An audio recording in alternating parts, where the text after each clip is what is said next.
Ayan guys, ang aming pag makikita nyo lagi yan guys.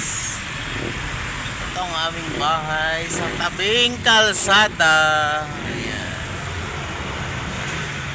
Tabing kalsada lang kami guys. Ito lang yun. Tapos makikita nyo na yung bahay namin. Kulay green. Greenhouse.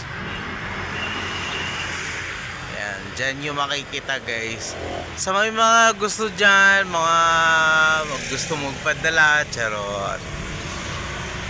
Dito lang yung bahay namin. Tabing kalsada lang. Bikini man. Bikini man dyan guys, charot.